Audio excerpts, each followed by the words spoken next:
지금 미국이 발칵 뒤집혔습니다. 세계 최강 해군의 심장부에 한국 조선 기술이 들어갔습니다. 미국이 스스로 만들던 군함의 핵심을 이제 한국과 함께 만들겠다고 선언했습니다. 단순한 수주가 아니라 미국 안보의 중심이 바뀌는 사건이 벌어졌습니다. 도대체 왜 세계 최강 제조국이, 왜 세계 최강 해군을 가진 나라가 한국의 기술을 필요로 하게 된 것일까요? 왜 미국은 수십 년 동안 버려두었던 조선업을 지금 이 순간 갑자기 되살리려 하는 것일까요? 그리고 왜 그 파트너가 중국도 유럽도 아닌 한국이 되었을까요? 이 영상에서는 미국 조선업이 무너진 진짜 이유와 한국이 어떻게 그 심장부까지 들어가게 되었는지, 그리고 이것이 단순한 산업 뉴스가 아니라 세계 질서가 바뀌는 신호인 이유를 하나씩 공개합니다. 끝까지 보시면 왜 지금 이 변화가 한국 산업의 운명을 바꾸고 있는지 분명히 알게 되실 것입니다. 미국은 한때 세계에서 가장 많은 배를 만들던 나라였습니다. 세계 최강 해군을 보유한 나라였고 바다 위 패권을 상징하는 존재였습니다.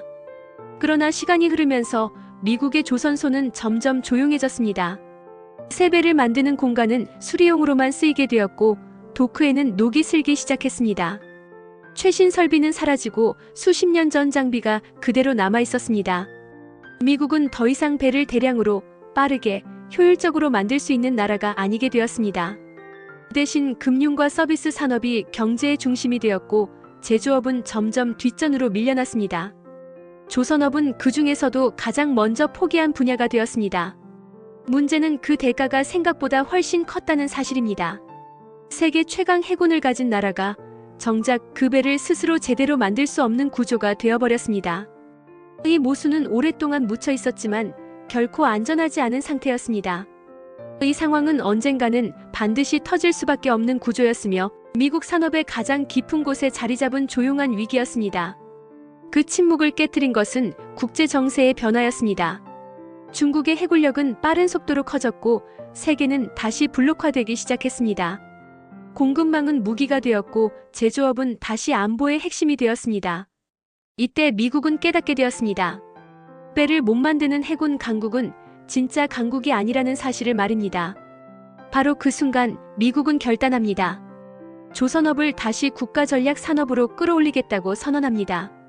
단순한 산업 부흥이 아니라 국가 안보를 다시 설계하겠다는 선언이었습니다. 이른바 미국 조선업을 다시 위대하게 만들겠다는 프로젝트가 시작됩니다. 그러나 이 결정은 단순한 정책이 아니라 미국 산업 구조 전체를 뒤흔드는 거대한 도전의 시작이었습니다. 그리고 이 선택은 미국을 전혀 예상하지 못한 방향으로 이끌게 됩니다. 문제는 현실이었습니다. 미국 조선업은 너무 오랫동안 방치되어 있었습니다. 숙련 인력은 줄어들었고 생산 시스템은 낡았으며 비용 구조는 이미 경쟁력을 잃은 상태였습니다. 내부에서는 이런 목소리가 나왔습니다. 지금 와서 다시 시작해도 되는 것인가? 이미 너무 늦은 것은 아닌가? 다른 나라에 맡기는 것이 더 싸고 빠르지 않은가? 실패하면 국방과 산업 모두의 치명타가 될 수 있다는 두려움도 컸습니다. 이 선택은 정치적으로도 경제적으로도 엄청난 부담이 되는 도박이었습니다. 그러나 동시에 이 상태를 더 이상 방치하면 더 큰 위험이 온다는 사실도 모두가 알고 있었습니다. 미국은 지금 이 길을 가지 않으면 앞으로 더 큰 비용을 치르게 될 상황에 서 있었습니다. 바로 그때 미국이 다시 바라본 나라가 있었습니다. 전 세계에서 가장 많은 배를 가장 빠르고 가장 안정적으로 만드는 나라 한국이었습니다. 한국 조선업은 이미 수십 년 동안 세계 시장에서 검증된 시스템과 기술을 쌓아왔습니다. 미국은 방향을 바꾸기 시작합니다. 혼자 다시 하려 하지 말고 이미 최고인 파트너와 함께 가자는 결론에 도달합니다. 이 순간 이 이야기의 주제가 분명해집니다. 제조업의 부활은 고립이 아니라 협력으로 이루어진다는 사실입니다. 미국은 선택합니다. 그리고 이 선택은 되돌릴 수 없는 길로 들어서는 선언이 됩니다. 미국 조선소와 한국 조선 기업들이 손을 잡기 시작합니다. 기술 이전, 공동 건조, 공동 프로젝트가 현실이 됩니다. 한국의 생산 시스템과 공정 관리 방식이 미국 조선소 안으로 들어가기 시작합니다. 이것은 단순한 계약이 아니라 산업 구조를 바꾸는 결정이었습니다.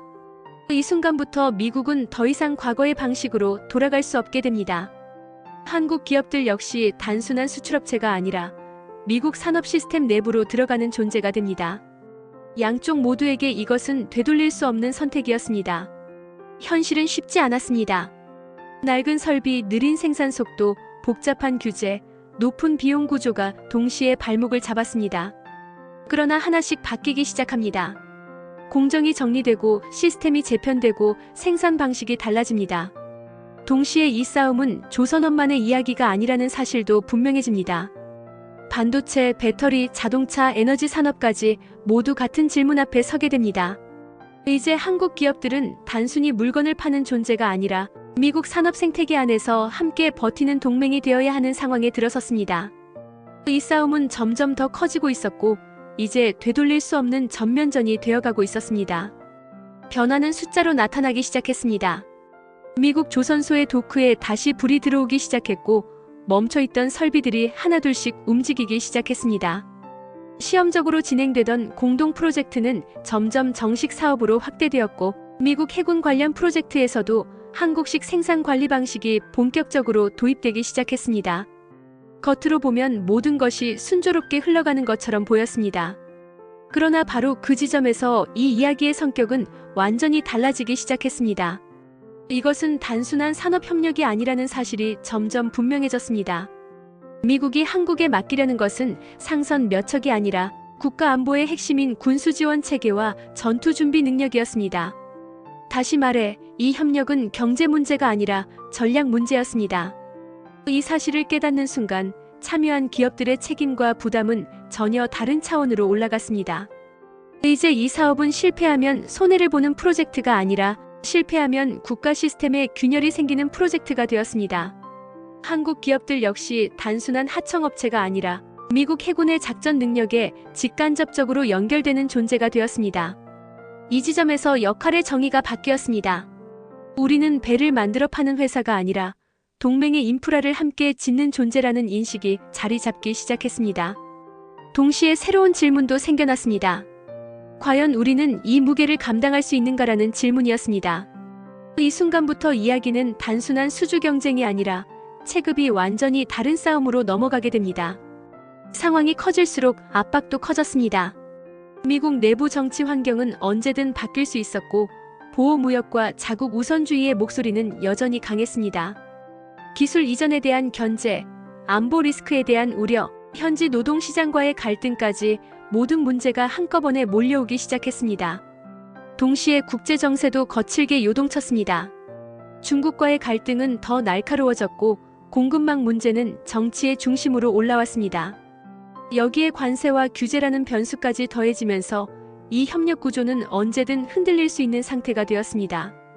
기업 내부에서도 부담은 커졌습니다. 투자 규모는 계속 늘어나고 있었고 단기간에 성과를 내야 한다는 압박도 거세졌습니다. 한쪽에서는 미래를 위해 가야 한다고 말했고 다른 한쪽에서는 지금 리스크가 너무 크다고 말했습니다. 이 시점에서 이 프로젝트는 더 이상 선택이 아니라 버티는 싸움이 되었습니다. 뒤로 물러설 수는 없었지만 앞으로 가는 길은 점점 더 험해지고 있었습니다. 결정적인 순간이 찾아옵니다.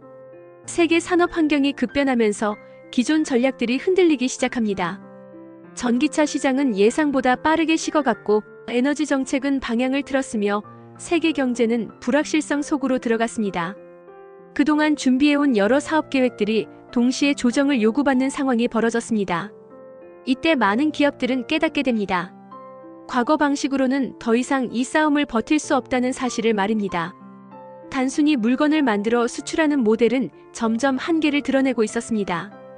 이 시점은 모든 것을 잃은 것처럼 느껴지는 순간이었습니다. 그러나 바로 그 바닥에서 새로운 해답이 떠오릅니다. 우리가 바꿔야 할 것은 제품이 아니라 우리의 위치라는 사실이었습니다. 우리는 외부 공급자가 아니라 내부 구성원이 되어야 한다는 인식이 분명해졌습니다. 이 깨달음 이후 기업들은 조용히 그러나 깊게 전략을 다시 짜기 시작했습니다. 단기 실적보다 구조를 먼저 바꾸는 선택을 합니다. 미국 현지에 공장을 세우고 현지 인력을 고용하고 현지 산업 생태계 안으로 들어가는 길을 선택합니다. 이 과정은 화려하지 않았고 뉴스의 헤드라인을 장식하지도 않았습니다. 그러나 이 변화는 되돌릴 수 없는 방향 전환이었습니다. 모두가 알고 있었습니다. 이 싸움은 몇 분기 실적으로 끝나는 게임이 아니라 최소 10년, 20년을 보고 가야 하는 산업 전쟁이라는 사실을 말입니다. 이 시점은 겉으로는 조용했지만 내부적으로는 가장 치열한 시간들이었습니다. 그리고 변화는 결국 결과로 나타나기 시작합니다. 미국 내에서 한국 기업들의 위치는 분명히 달라졌습니다. 단순한 외국 기업이 아니라 미국 산업 시스템의 일부로 인식되기 시작했습니다. 조선업에서는 군수 지원함과 핵심 프로젝트에 참여하게 되었고, 반도체와 전력 에너지 분야에서도 대규모 투자와 생산이 현실이 되었습니다. 수주 잔액은 사상 최고 수준으로 쌓였고, 글로벌 시장에서의 영향력도 눈에 띄게 달라졌습니다. 이 변화는 단순한 실적 개선이 아니라 산업 위상의 변화였습니다. 이제 한국 기업들은 가격 경쟁으로 싸우는 존재가 아니라 구조 안에서 빠질 수 없는 파트너가 되었습니다. 이것이 바로 이 긴 싸움이 만들어낸 진짜 결과였습니다. 한때 녹슬고 멈춰있던 미국 조선소에는 다시 불이 켜졌습니다. 그 변화의 한가운데에는 한국의 기술과 시스템이 자리 잡고 있습니다. 이 이야기는 특정 기업의 성공 스토리가 아닙니다. 세계 질서가 흔들릴 때 어떤 나라와 어떤 산업이 살아남는지를 보여주는 사례입니다. 이제 한국 산업은 단순히 잘 만드는 나라가 아니라 세계 핵심 시스템 안에 들어가 있는 나라가 되었습니다. 그리고 이 변화는 아직 끝나지 않았습니다. 지금 우리가 보고 있는 것은 시작에 불과합니다. 이 선택이 앞으로 10년, 20년 뒤 어떤 결과를 만들어낼지는 지금 이 순간에도 계속 쓰이고 있습니다. 이 이야기는 결국 이렇게 말하고 있습니다. 위기의 시대에 살아남는 방법은 밖에서 파는 것이 아니라 안으로 들어가는 것이라는 사실을 말입니다.